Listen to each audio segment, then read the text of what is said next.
தமிழகம் முழுவதும் முதற்கட்டமாக 500 டாஸ்மாக் கடைகள் மூடப்படும் என்ற முதலமைச்சரின் உத்தரவின் பேரில் அக்கடைகளை கணக்கெடுக்கும் பணி முடிவடைந்து அதற்கான பட்டியல் தயாராகி வருகிறது.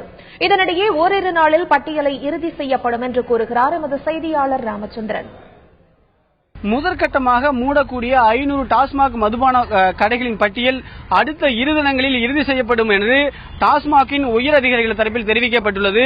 இதற்கான அதிகாரப்பூர்வமான அறிவிப்பு அரசிடம் இருந்து விரைவில் வரும் என்றும் அவர்கள் தரப்பில் சொல்லப்படுகிறது.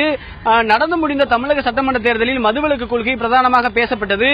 அதிமுக ஆட்சி மீண்டும் வந்தால் தமிழகத்தில் மதுவிலக்கு படிப்படியாக நடைமுறைப்படுத்தப்படும் என்றும் அதிமுக தரப்பில் தெரிவிக்கப்பட்டிருந்தது. அதன் அடிப்படையில் கடந்த 23ஆம் தேதி மீண்டும் முதலமைச்சராக அதிமுகவின் பொதுச் செயலாளர் ஜெயலலிதா பொறுப்பேற்றுக் கொண்டார். அப்பொழுது அவர் 5 கோப்புகளில் கையெழுத்திட்டார். அதில் பிரதானமாக பேசப்பட்டது டாஸ்மாக் கடைகளின் விற்பனை நேரம் காலையில் 2 மணி நேரம் குறைக்கப்பட்டது.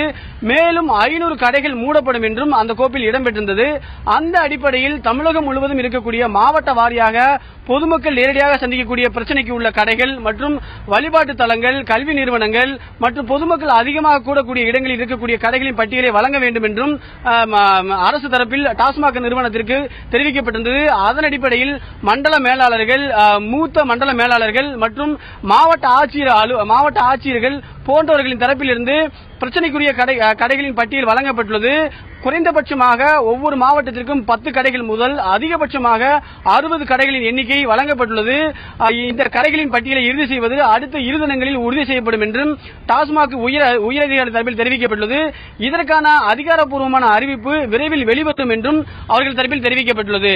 தந்தி டிவி செய்திகளுக்காக ஒளிப்பதிவாளர் தேவராஜுடன் ராமச்சந்திரன்.